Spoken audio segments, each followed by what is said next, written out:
የእግረኛው ሚዲያ አዘጋጅ ጋዜጠኛ ተክለ ሃይማኖት አዳነ ታሰረ። የእግረኛው ሚዲያ ባለቤት ተክለ ሃይማኖት አዳነ መያዙን በህግ ቁጥጥር ስር መዋሉን ሰማን። በመጀመሪያ ደረጃ ፖሊስን ማመስገን ይጠበቅብናል። አንተ ላይ ሰራዊት ላይ ዋርካው ላይ እንዲህ ሲጭበረበር ታች ያለ ማየኔ ቢጤ ሰብስቦ የተመዘገበ እንዴት እንዳልነበር አይቆጠር። ይሄን ያወቃችሁ እግረኛው ሚዲያ አሽቃባጭ ነው ወይንስ ለእውነት የሚሟገት? የእግረኛው ሚዲያ አዘጋጅ ጋዜጠኛ ተክለ ሃይማኖት አዳነ ታሰረ። እግረኛው በሚል ስያሜ በዩቲዩብ የተለያዩ ግለሰቦችን ቃለ ምልልስ በማድረግ የሚታወቀው ጋዜጠኛ ተክለ ሃይማኖት አዳነ በፌደራል ፖሊስ ቁጥጥር ስር መዋሉን ዘሐበሻ ሰምቷል። ተክለ ሃይማኖት በሚዲያው ላይ በዚህ ሳምንት ከፊንቴክ ጋር በተያያዘ በመኪና ማጭበርበር ከተከሰሱ አርቲስቶች ጋር ቃለ ምልልስ በማድረግ በሁለት ክፍል እንዲሰራጭ ማድረጉ ይታወቃል። በቁጥጥር ስር የዋለውም ከዚህ ጋር በተያያዘ ይሁን አይሁን ለመረዳት ያደረግነው ጥረት አልተሳካም። የፌደራል ፖሊስ ግለሰቡን ዛሬ በፌደራል የመጀመሪያ ደረጃ አንደኛ የወንጀል ፍርድ ቤት ያቀረበው ሲሆን ሐሰተኛ መረጃን በማሰራጨትና መረጃን ለማዛባት በመሞከር በሚል እንደጠረጠረው አስታውቋል። ፍርድ ቤቱም የክስ መዝገቡን ከተመለከተ በኋላ ከፖሊስ የቀረበለትን ተጨማሪ የጊዜ ቀጠሮ በመቀበል ለሐምሌ 28 ቀን 2018 ዓ.ም ቀጠሮ ሰጥቶታል። በመሆኑም እስከ ሐምሌ 28 ድረስ ተክለ ሃይማኖት በፖሊስ ቁጥጥር ስር ሆኖ እንደሚቆይ ምንጮቻችን ነግረውናል። የእግረኛው ሚዲያ ባለቤት ተክለ ሃይማኖት አዳነ መያዙን በህግ ቁጥጥር ስር መዋሉን ሰማን። በመጀመሪያ ደረጃ ፖሊስን ማመስገን ይጠበቅብናል። እውነት ለመናገር ሁሉም ነገር ስርዓት እንዲይዝ ለምታረጉት ጥረት ሁሉ ከልብ የመነጨ ምስጋናችን ይድረሳችሁ። ሁለተኛው እሱ ፓርኪንግ አርጉልኝ የሚላት በተፈጥሮ ምክንያት የያዛት ክራንች አለች። ያቺ ክራንች አሁን ላይ እስር ቤት ይዟት ይገባል ወይስ እንዴት ነው የሚሆነው ነው? እስቲ የህግ ሰዎች ቢኮዝ እስር ቤት ይዟት የሚገባ ከሆነ ሁለት እርስ በርስ የሚፈላለጉ እስረኞች አንድ ቦታ ሊኖሩ ይችላሉ። አንዱን በዛ ክራንች ሊጎዳው ይችላል። እንደዚህ አይነት እንትን በሚከሰትበት ሰዓት ምንድነው የሚደረገው? እኔ አሁን ስላልገባኝ ነውና እቺን ሐሳብ እስቲ የህግ ሰዎች አስተያየት ሰጡባት። አሁን በተሰማ ዜና የእግረኛው ሚዲያ መስራችና ባለቤት የሆነው ጋዜጠኛ ተክለ ሃይማኖት አዳነ በቁጥጥር ስር መዋሉ ተሰማ። ለእስሩም ዋና ምክንያት ተብሎ የተነገረው ከሀገር መከላከያ ሰራዊት አልባሳት ወይም ዩኒፎርም ጋር ተያይዞ ከሰራው ፖድካስት ጋር እንደሆነም ተጠቅሟል። ጋዜጠኛው በቁጥጥር ስር የዋለው በትናንትናው ዕለት ሐምሌ 23 ነው። ጉዳዩን በተመለከተ እስካሁን የተሰጠ ይፋዊ መግለጫ የለም። ጋዜጠኛ ተክለ ሃይማኖት በፖሊስ ቁጥጥር ስር መዋሉ ተገልጿል። እግረኛው ሚዲያ በሚባል ዩቲዩብ ቻናል ላይ የሚታወቀው ጋዜጠኛ ተክለ ሃይማኖት በትናንትናው ዕለት በፖሊስ ቁጥጥር ስር መዋሉን ተገልጿል። የተለያዩ የመረጃ ምንጮች ከመታሰሩ ጋር በተያያዘ የተለያዩ ሐሳቦችን እየሰነዘሩ ይገኛሉ። እንደ መረጃ ምንጮቹ ገለጻ ከሆነ ደግሞ በተለይ ደግሞ በቅርብ ጊዜ የቀረበውና በተለይ ደግሞ የመከላከያ ሰራዊት ዩኒፎርም ለብሶ የቀረበው እንግዳ ያቀረበው አቀራረብና ይዞት የመጣው ሐሳብ እጅግ በጣም የተለየ የመከላከያ ሰራዊትን ክብርና ልዑልና ዝቅ የሚያደርግ ስለሆነ በዚህም ጉዳይ ላይ የተለያዩ ሐሳቦች ሲሰነዘሩ ቆይተዋል። የመረጃ ምንጩም ይህንን ሐሳብ አንድ ላይ ያይዞ የገለጸ ስለሆነ የተክለ ሃይማኖት እስሩ ከዚህ ጋር የተያያዘ እንደሆነና በተለይ ደግሞ በእግረኛ ሚዲያ ላይ የሚቀርቡ እንግዶች ለሀገር ስብዕና እንደዚሁም ደግሞ ለሀገር ሉዓላዊነት ትልቅ እንቅፋት እየሆኑ ነው ተብሎ ሲገለጽ ነበረ። አሁን ላይ ጋዜጠኛው በፖሊስ ቁጥጥር ስር መዋሉም ተገልጿል።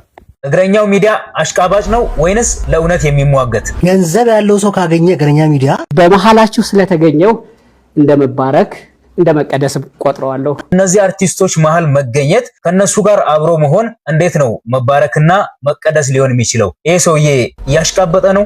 ምን አይነት ማሽቃበጥ ነው የምታሽቃበጠው? መቀደስ ነው? ከሰራዊት ጋር ቁጭ ስላልክ ነው መቀደስ ወይስ ከማጋ ነው?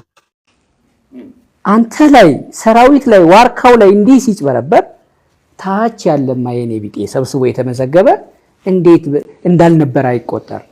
ይሄን ያወቃችሁ የሰራችሁት ነው። እንደሱ አይደለም በፍጹም። ይሄማ በፍጹም እንደዛማ ቢሆን የመጀመሪያው ቼክ ላይ ኮኛ የሰጠኝ ለታ 4 ሰዓት ቢሰጠኝ 5 ሰዓት ላይ እኮ ቼኩን መነዝራለሁ። ካልተመነዘረ ከሷለሁ፣ ምንም ጥያቄ የለው።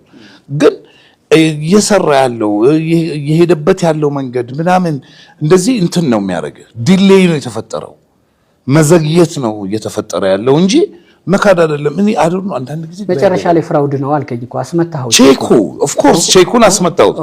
ግን ምን መሰለ እኛ ያንን የጠበቅንበት ምክንያቱም የትም አይደለም እኮ እንደምታስመታው ታውቃለህ። ዘንድ ኦፍ ዘዴ ልክም ባይሆን ስንቅም ላይኖረው ይችላል እኮ ሶስት ሰው ቢፈርምበት እንኳን አንድ ሰው። ስለዚህ ምንድነው የሆነው? ይሄ ነገር እየዘገየበት ነው። አሳይቶናል እኮ እንደዚህ መኪኖች መተዋል። ከዛ በኋላም እኮ የሄዱት ሰዎች አይ ቲንክ ያዩት 140 ነው 150 የመጣው መኪና አይደለም እኮ ያዩት 200 ሌላ መኪና ደግሞ 200 ምናምን መኪና ደግሞ መጥቶ 10% የተከፈለባቸው 10% ኦፍ ኮርስ 10% ተከፍሎባቸው ጅቡቲ የደረሱ መኪኖች አሉ። እንደዚህ አይነት ነገር አለና ደግሞ የበጀትም እንትን ሊኖራቸው ይችላል። ስለዚህ ኢትስ ኦኬኛ ይቆይ በሚል ነው እንጂ የቆየ ነው ምንም እንትን አይደለም። እንደዚህ አይነት ማመኑን ብናቅ ከመጀመሪያው ማንገባም ቅድም ሰለሞን ያለውን ሁላችን እንጋራለን። እኛ ለማጭበርበር ለማታለል በዚህ ልክ ሆነ አሁን ይህንን ከዚህ ጋር መተባበር የምንችል ሰዎች አይደለም። ምክንያቱም ሀገር ስናገለግል ህዝብ ስናገለግል ብዙ መስቀል ስንሸከም ብዙ ነገሮች የነበርን ሰዎች ነን።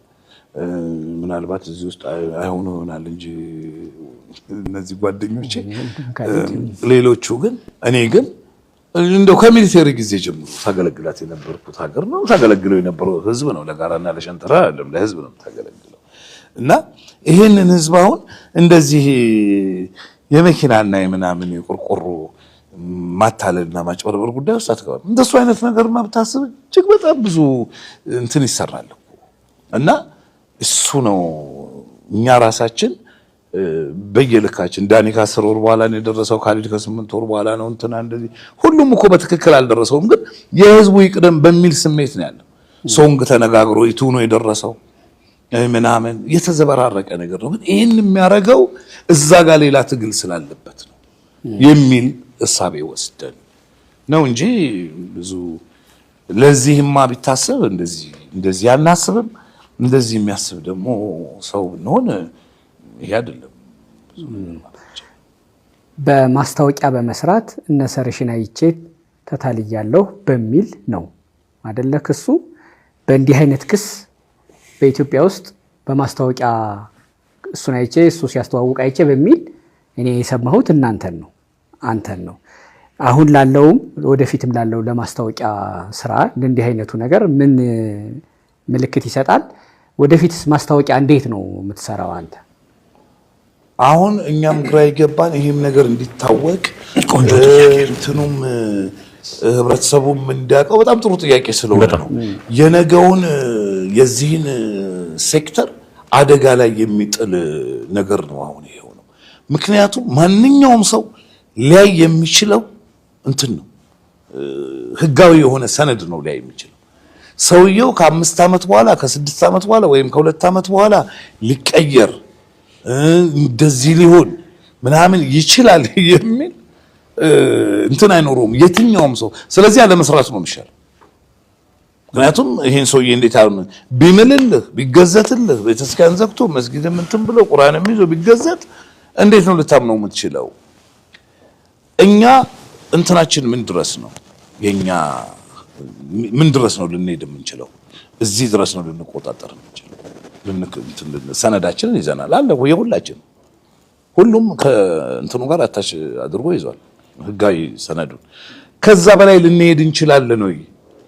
እንኳን እኛ ሌላው አካል ይችላል ወይ? ፍቃድ እኮ የሰጠው አካል ይሄ ሰውዬ ሊያታልል ነው ሐሳቡ የማታለል ነው ብሎ እኮ ሊከለክለው አይችልም አይደለ?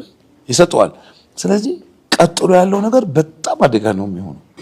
እኛ እኮ ውል አለን እኮ ውል ስንፈራረም እኛ የምንሰራው ማስታወቂያ ፋክቱ ኃላፊነቱ ያንተ ነው ብለን ነው የምናስፈርመው። ፋክት መኪና መጣለው ምን ጠርሙስ ሸጣለው ምን የምንሰራቸው ማስታወቂያዎች ቆርቆሮን ምንም የምታውቀው እነሱን ይሄ ጉዳይ ያንተ ነው።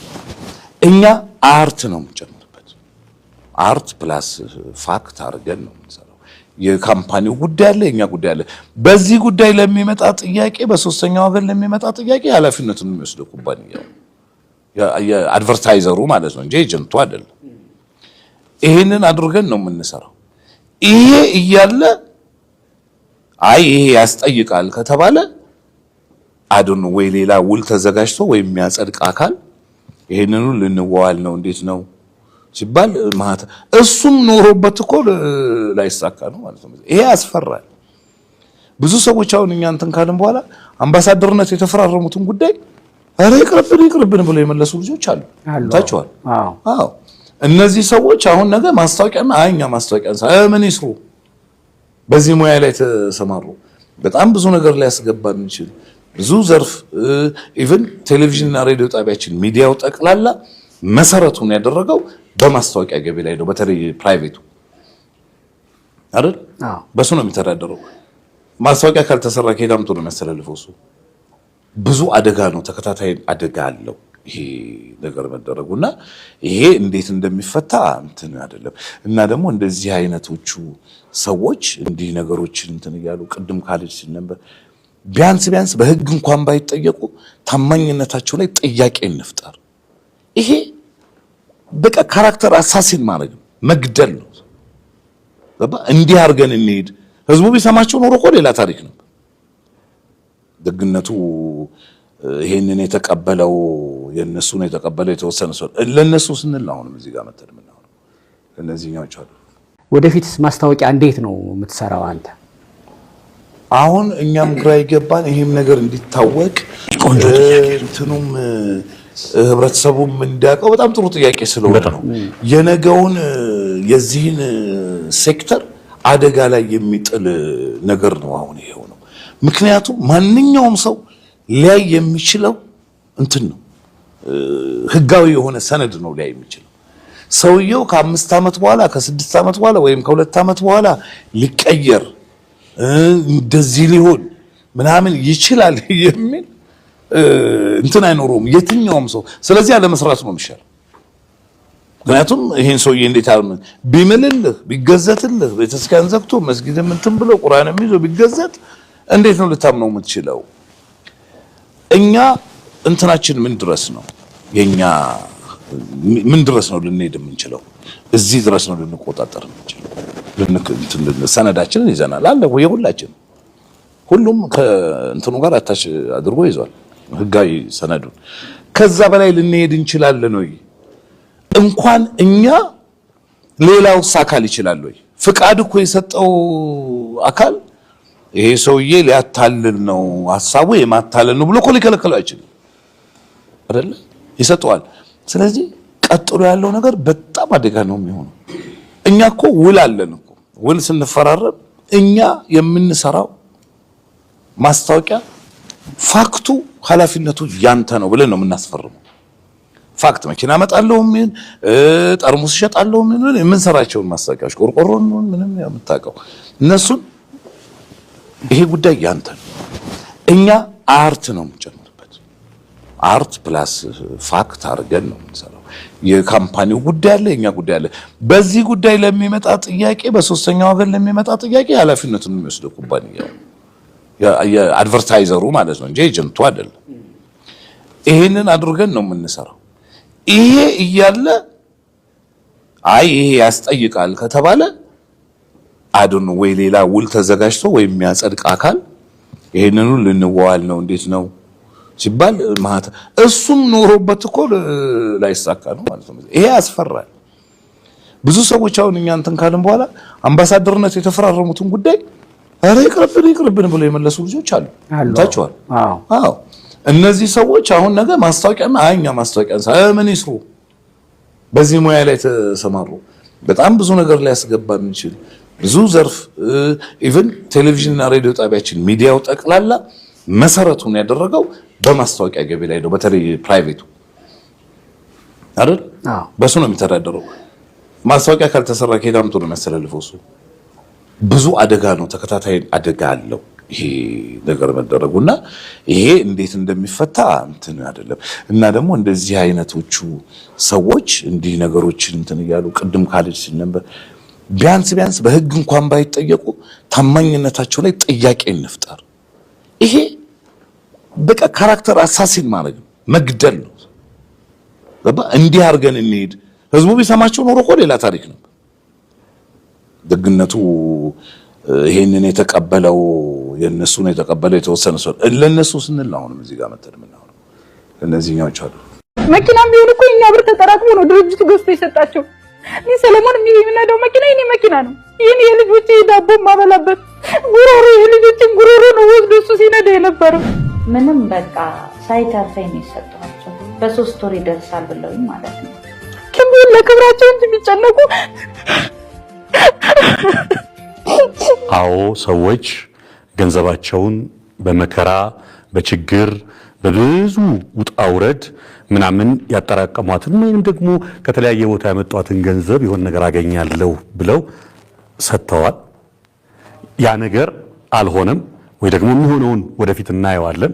ምክንያቱም ወደፊት ሶሉሽን መቼም ይኖራል ብዬ ስለማስብ ማለት ነው። ይሄንን እናውቃለን። የተበደሉ ሰዎች እንዳሉ፣ ገንዘባቸውን ያጡ ሰዎች እንዳሉ እናውቃለን። ግን ደግሞ እኛም እውነት አለን።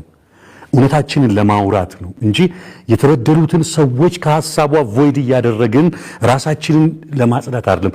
ተመዝጋቢዎችም ተደጋግሞ ነገሩ ከመባሉ የተነሳ የሚመስለው ሁላ ቀጥታ እንደው ብለኛ የከፈሉ እስኪመስል ድረስ ነው። አንዳንዴ ፍርድ ቤቶች አካባቢ ቤተሰቦችንም ማንጓጠጥ አንዳንድ ነገሮችም ነበሩ። ያው ሚዲያም ላይ ይባል ስለነበረ ከኛ ጋርም አንዳንዴ ትንሽ በተወሰነ መልኩ እንነጋገር ነበረ።